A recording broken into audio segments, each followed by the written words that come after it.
What's happening, you guys? Alrighty, today is the 2nd of April, Tuesday morning. What it is, about 9:45 a.m. local time. We are heading northbound on Interstate 81. I think it was Wilkes-Barre, Pennsylvania. We just went through. We are on our way to Scranton to pick up a reload. It'll be the second time I've picked up a load in Scranton. It's actually a different customer than the one I was here for last. Alright, we're going to be picking up at the Lineage Logistics facility there in town. I think it's on Maple Avenue, if I remember right. I think that was the street. It's on my loan assignment. It was showing as something different. I forget what it was called, but yeah, it was a different name, and I had to actually look at the address, look up the address itself, because the name of the customer wasn't showing up. And then the address corresponded to Lineage Logistics. So yeah, so that's where we're going to. I have no idea if it's going to be a live load or a drop and hook. I assume it's a live. And then to add to that, my load info doesn't say anything about what temperature to expect to run the load at. So I'm kind of guessing that yeah, I need a pre-cool to I have it set to 30 degrees. I have no idea if that's in the ballpark where I need it, or if I'm gonna have to change it to -10 when I get there, or yeah, 30 is at least, you know, close enough where it won't take incredibly long to get it down to below zero. But and at the same time, I can very quickly get it to the desired temp if it's let's say a 34, 35 degree load. Just opening my trailer doors and bumping the dock will get that. So, alright, that's what's going on here. Got the map set up for you guys so you can kind of see about where the Scranton area is at. Scranton is basically right about where I-81 and I-84 meet up. 84 will take you over to the east into New York State. And I think you've been... I think Connecticut, if I remember right. I can't remember. Can't remember if 84 goes into Connecticut. But anyway, yeah. Now, not too far south, we got Hazleton, yeah, on the other side of Wilkes-Barre, and that's about right where I-80 and I-81 meet up. So, alright, so you got kind of an idea of where we're at now. You can see New York City straight over to the east from us. And I'm going to go ahead and get zoomed in here for you guys to have a better view. Alright, we're going to be taking basically US 11 up to the area of town where the customer is at once we get into the area. US 11 is exit 180, which is 8 miles, actually 7 miles away now. Alright, so now you know what's going on. Did a whole 34, actually almost 2 days off in Carlisle, Pennsylvania. Waiting for a pre-plan. Delivered Saturday night, as you guys might have seen in my last video. Problem there was Sunday was Easter Sunday, and a lot of shippers are naturally closed anyway on the weekends as it is. So there's less freight available on weekends. I mean, there are shippers that do ship on the weekends, but there aren't as many of them as there are during the week. And add in Easter Sunday, you know, and I know we have a country that has a freedom of religion, including freedom of lack of religion.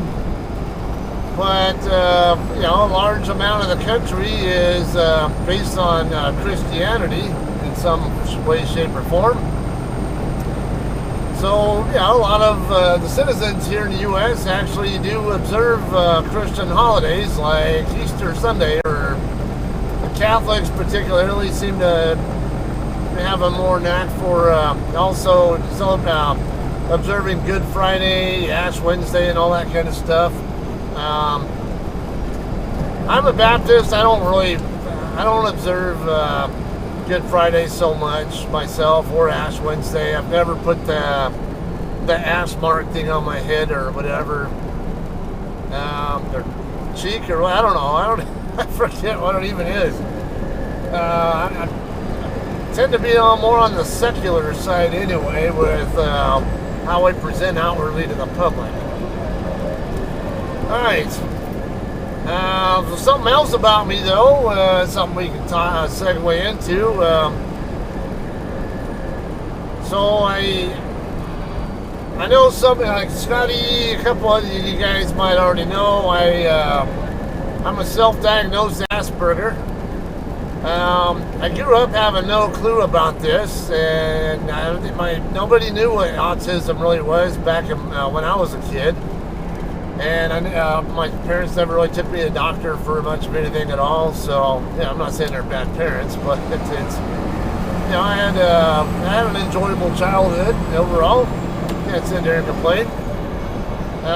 But the fact of the matter is, the general public was a lot more ignorant about autism than they are today, and even then there's still a great deal of ignorance to it.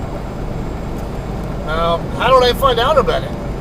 Actually, from my wife, who is a school teacher who works with autistic people regularly, and then all of our kids are to some degree on the spectrum as well.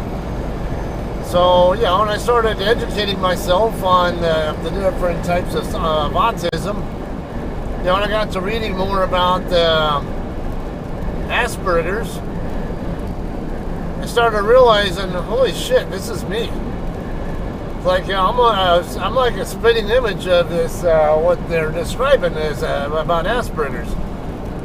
Very high IQ, basically, very high functioning form of autism, but socially awkward. I'm not gonna lie about that.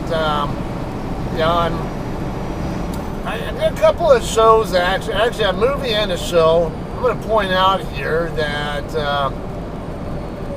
I think they're pretty good representations overall. Now, one of my favorite movies to watch, which I actually just saw again a couple of days ago, while I was sitting there in car, why do I have to deal with these damn people?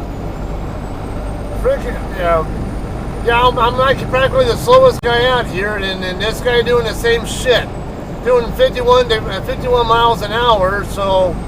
And all of a sudden now he's doing 59, 57, 56. It's like, come on, dude, pick a speed and stick with it. Set your damn cruise control and get the hell out of my face.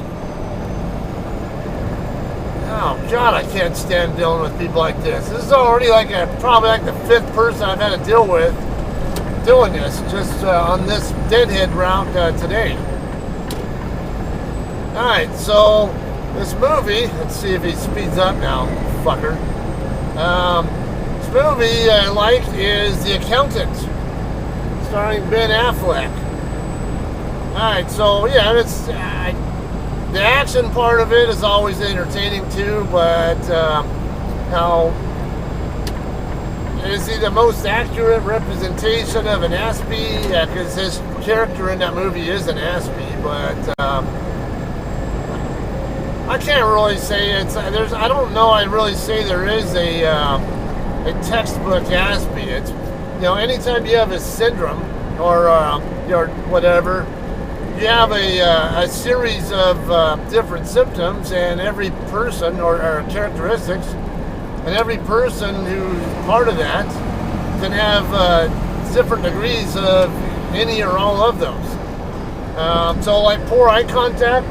I'm pretty good with eye contact, but at the same time, I kind of realized that I'm not so good with eye contact at times, because I'm always looking for, I'm always aware of other stimuli.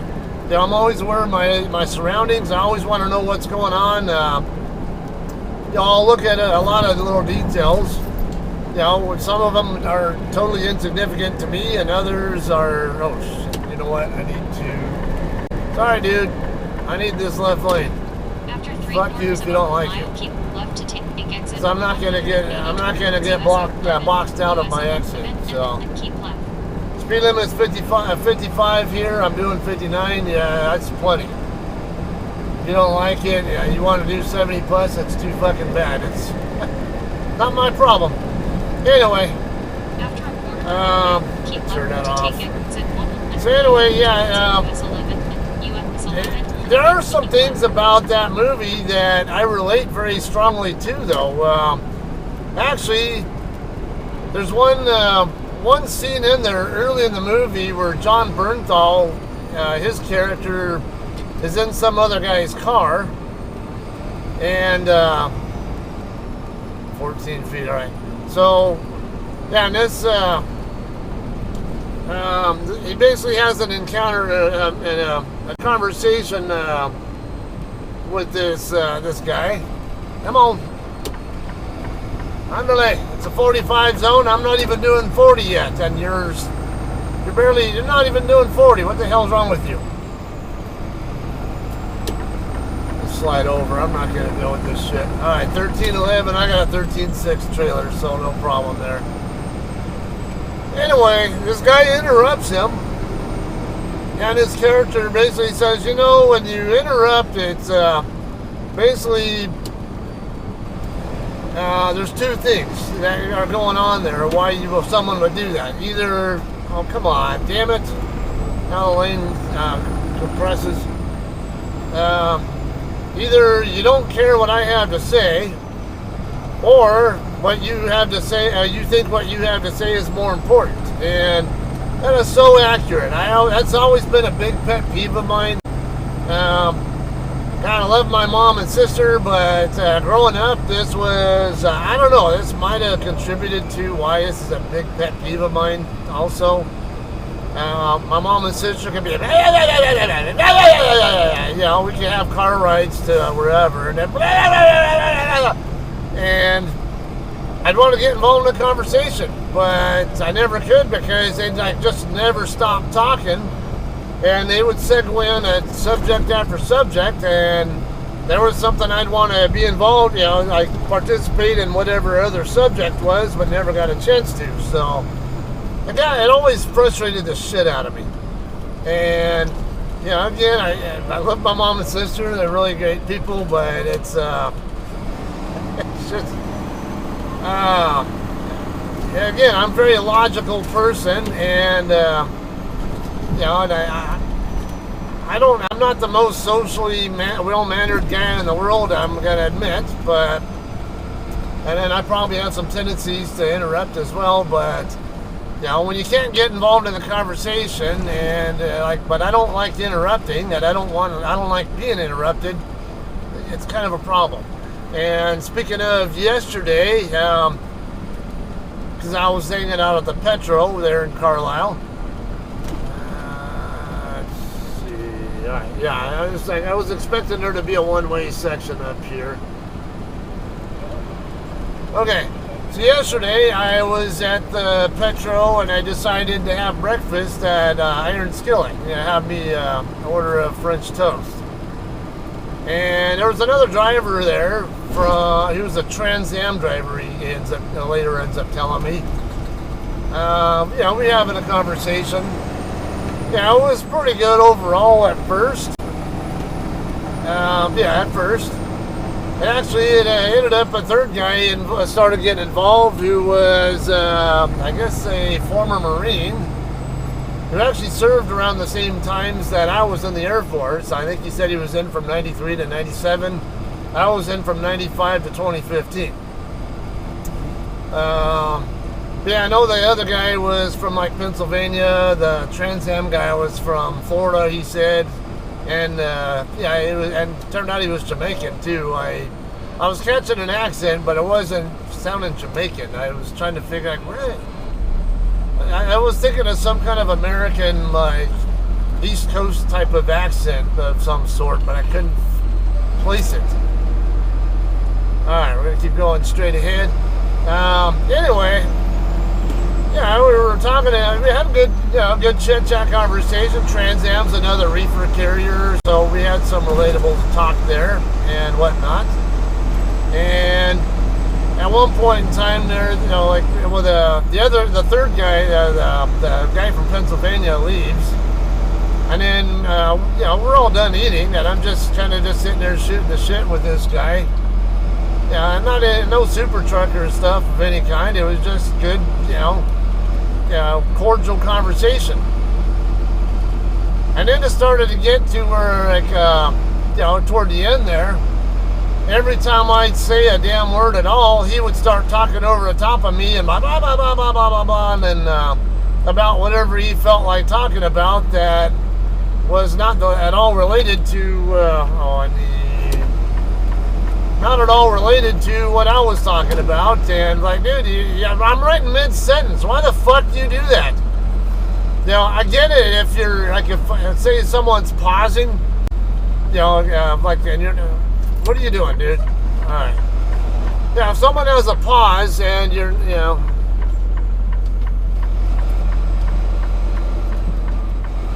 this is a kind of weird, I'm glad there's no one coming the other way. Not really the place I want to ideally be right now, but gonna have to go this way to get to my customer. Okay, I'm gonna have oncoming traffic coming around a blind hill, which is a concern because I have to have both lanes to make this turn.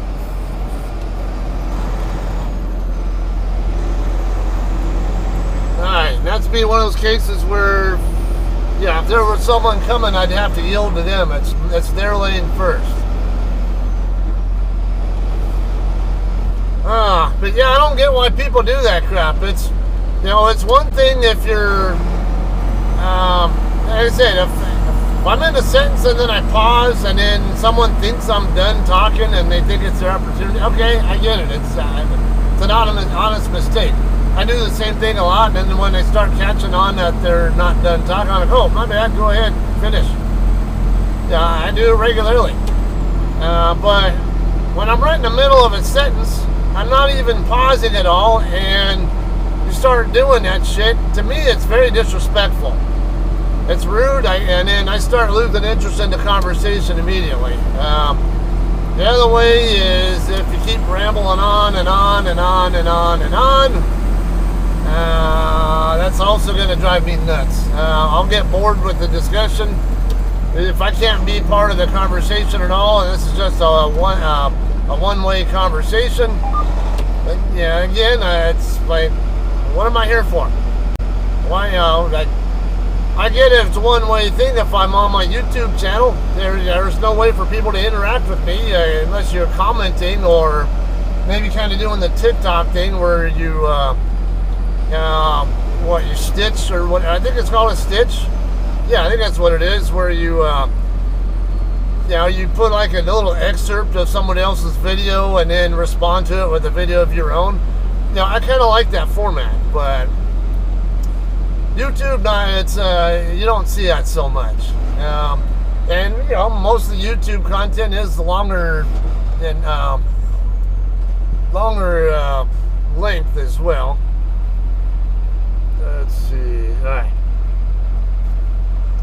Yeah, we're gonna keep going straight ahead till we get to Maple, but yeah, so that's one of my big pet peeves. I will say there's a TV show that I like that is a pretty good representation of autism in general. That would be The Good Doctor. Unfortunately, I think that show's going to be ending. Yeah, I think this is its final season right now. I think I heard. Freddie Highmore, man, that guy's a really good actor, though. I had no idea this guy was British. You know, he talks like an American, and yeah, well, at least on the show he does. But if you watch him in his regular talking voice, he is very much. Wait, no. Yeah, is this no? This is not it. It's. I think the next slide up. Okay. Yeah, he talks in his regular English dialect. Queen's English type dialect. What do you mean no trucks? How am I supposed to get to my damn shipper then? Am I going to have to take Birch? There's a no truck sign right here. I can kind of see why. It's a tight turn and it goes right into a hill. Easy for things to go wrong there. So yeah, we'll just go ahead and take Birch Street up and then circle back around.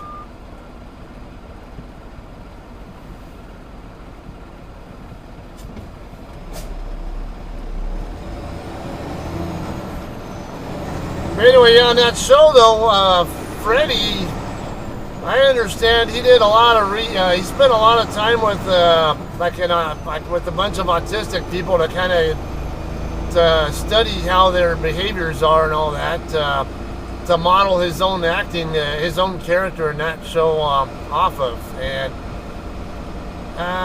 yeah, I think for like a type 2 autistic, I would say it's pretty accurate. Alright, so me no stop, the others do.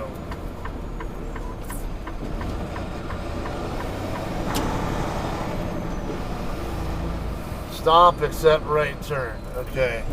Look like everybody here has stop signs though.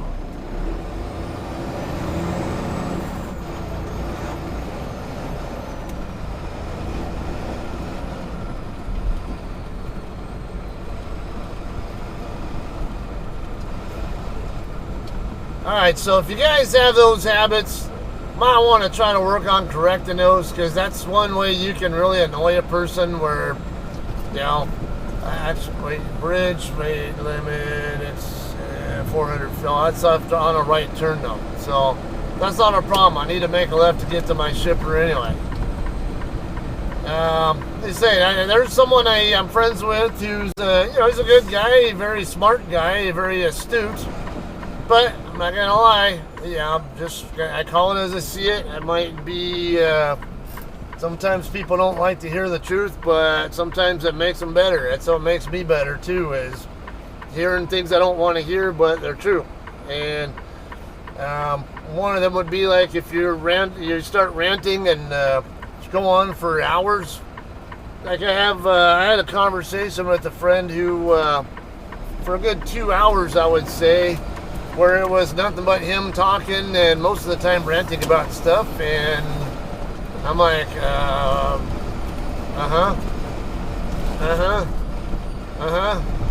if that's all I'm doing and I get bored and tired and all that, then I don't want to be in the conversation anymore. So, and also I can't be around people who are too much negative. I can deal with some negativity, but if it's constantly, damn it. Oh, except local delivery. Yeah, that's Lineage right there. Damn it.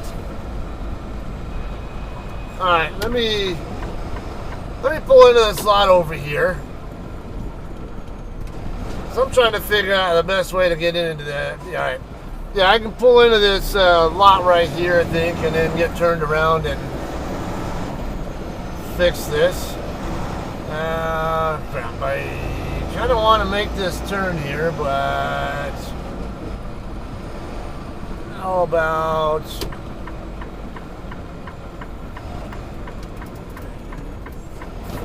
make sure my tandems will clear that pole over there. Yeah, we're good.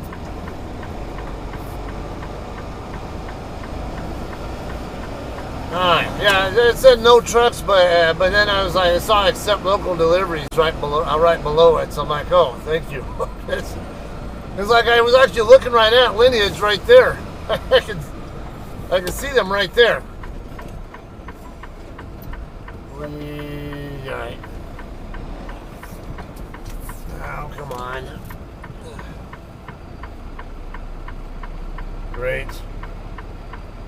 I'll watch this through traffic here is gonna probably get a.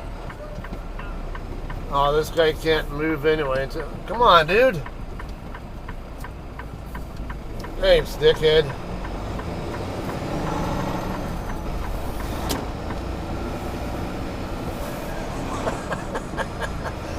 Okay, he's not a dick. He's just doing what he's supposed to be doing to get into that driveway. It's like, come on, man, I don't need you slowing down when I'm trying to get out of the car's way to get to where I'm trying to go.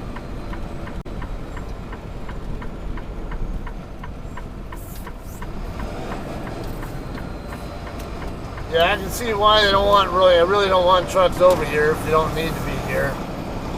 I would definitely not come through here with a lowboy trailer or a car hauler. Probably wouldn't be too good.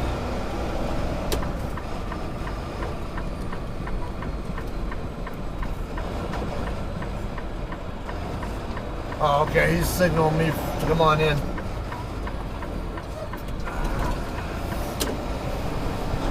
Okay, I guess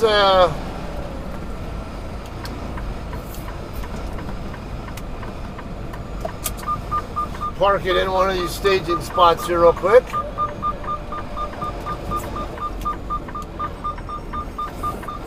Alright, see our England drivers. You guys have a couple of drop trailers here in the doors.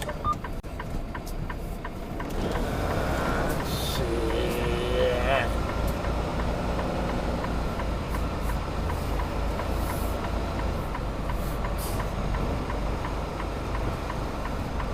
Now, one thing that you might want to be forewarned about here if you guys come here is, or at least for my load, I got a broker, I guess, or whatever, named Echo Global Logistics. And they send text messages asking you for location updates at regular intervals. So I'm expecting that to be the case throughout the time I have this load. If you guys have a problem with it, I mean, they're probably going to harass you or whatever, asking for it. When really your company, if you're, come on. If your company is, if they have their own technology, their GPS stuff, then I don't see why they can't send the info themselves, but whatever. So I've gotten a couple of texts already. In fact, I had one on my way up here. I think I was already in the Wilkes-Barre area when they sent me one asking for my location. Alright, Tango 95307. Alright, let me get checked in and see what's next.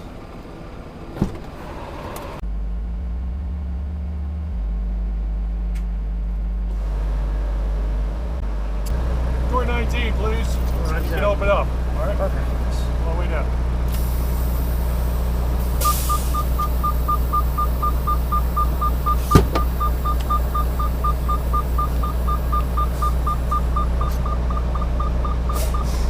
Alright guys, we are finally ready to dock in. This was a little bit of an ordeal though, because my load info did not say anything about what temp to set my reefer at. I set it at 30 just in case. Turned out they wanted it at minus whatever. I think you said door 19, which is right next to this drop trailer. I had to wait for the trailer, and then on top of that, I didn't have the pickup info that I needed. I had an 8-digit number, but it wasn't what they were looking for. So I had to wait for dispatch, but my dispatcher was in a meeting at the time, so that slowed me down a little bit. And then when I finally did get checked in, my temp was too high because I was set at the wrong temp, so I had to reset it. And then more of the bullshit there. I go to set it, and it starts coming down, and then it decides to go into automatic defrost cycle, which stops it from bringing it down, and it'll start actually warming up a little bit. By the time I came out of defrost, I look again, it was already back up to 26.8 when I was set at 30. And thankfully, though, this trailer is moving pretty quickly. I mean, the temp's dropping fast. So, all right, we're ready to open doors and hit the door. All right, let's hit this door now. This dock door now.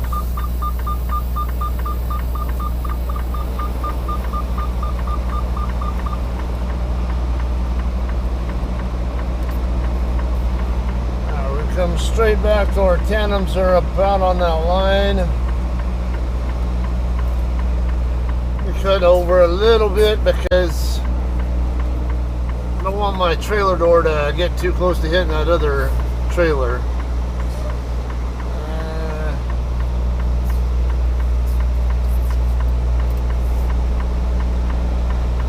close to where I want to be, but yeah, I think my drives are overshooting, so let's square it up here. Alright, yep. It's looking really good there.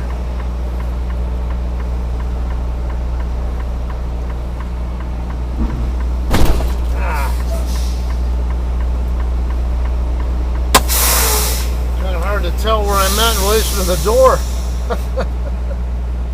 Alright. We're good to go though, finally.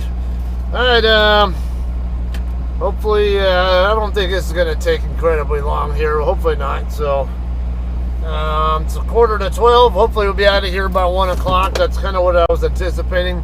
I'll let you know in a bit here where we're going afterward too.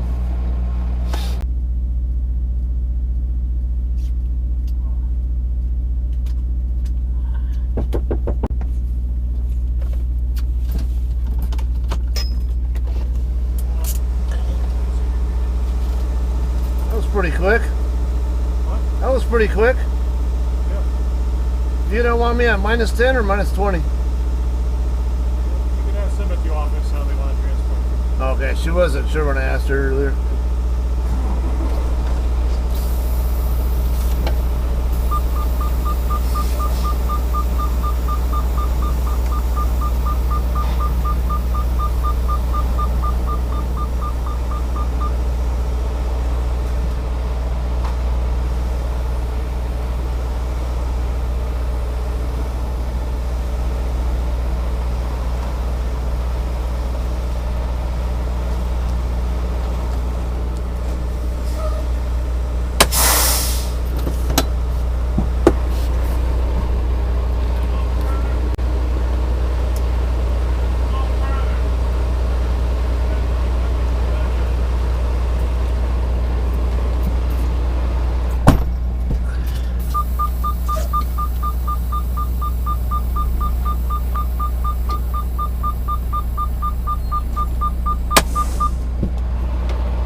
Alright guys, we're done loading already. It's only 12:20, so it was pretty quick.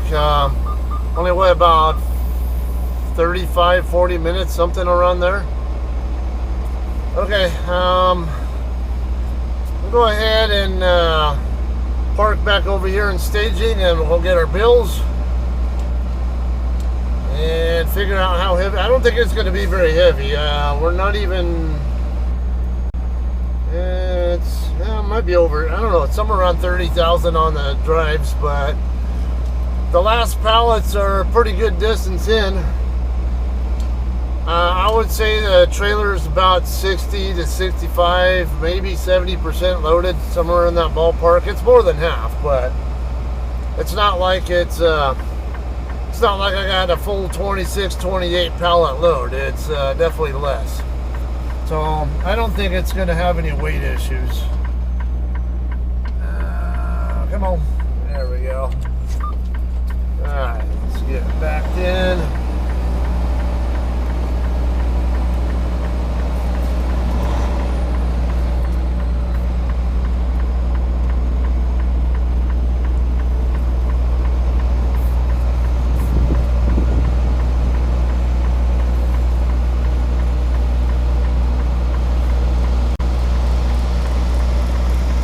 Nobody else going to be here except for the other guy right there. We're only going to be here a few minutes. I know him. Well, actually, I'm actually in this spot. Wow, I did not expect that. I thought I was going to be kind of going into the other spot over there, but all right, let me get bills, and we'll be out of here in a minute. All right, guys, we are ready to roll now. Okay, so load's only 24,000 pounds, so pretty well confirms what I believe to be the case with the load. No point in me scaling it, but just in case you do scale heavy or load heavy here or somewhere else in the area, here's a view right there. The CatScale app shows where the nearby CatScales are. There's a Petro and a Pilot over here on the south end of Scranton that you can scale out at. Last time I reloaded picked up over in this area, I can't turn that way. That's a non-truck route. So,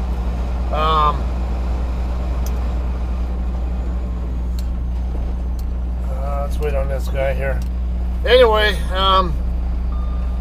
yeah, I scaled down at the petrol last time I loaded here in the area. And, alright, so now what are we doing next? Alright, so here's what we got going on now. This load is going to a place that I've never delivered to, a state that I've never delivered to with JCT, but have delivered to, done pickups and deliveries with Cedar, England in the past, but I've never been to this particular customer. Oops. Hope this guy moves quickly. There we go. I was like, alright, yeah, I didn't want to get stuck sitting on top of the railroad tracks. Okay, so we're going to end up making a left turn here. Looks like we're good to go here. Alright, so let's go into, I forget the name of the place, but it's in Rochester, Minnesota. Yeah. So, I've been through that area a few times, usually when I'm taking loads from Colton, California out to Toma, Wisconsin. I pass right through there on the way to Toma, but yeah, I've never done any pickups or deliveries in Minnesota with JCT. So this will be a first coming up on this next load. I will definitely be vlogging that one for you guys. All right, so the route I'm going to take I-81 straight to the south till we get to what's this thing?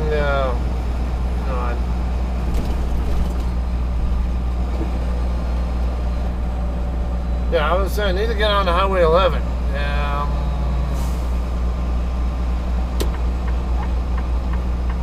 Yeah, I think I can go this. Hopefully, I don't have any problems this way. Yeah, looks like we're good here. Okay. As you see there, it was just about 1,050 miles to cover that distance. Should be able to do it in 2 shifts. However, I might check up early. Ultimately, I'm going to take Interstate 80 across, or Interstates 80 and 90, and basically go right through Chicago, right through downtown Chicago, possibly. And then, yeah, we're basically going to take, once I'm on 90, you just stay on 90 all the way till I get to Rochester. It's not very many miles before you get to Interstate 35 over there in Albert Lea, Minnesota. So, all right, that's what's going on, though. Hope you guys enjoyed. You know, I hope you guys always like the storytelling and stuff. So, all right, we'll see you guys in Minnesota. See ya.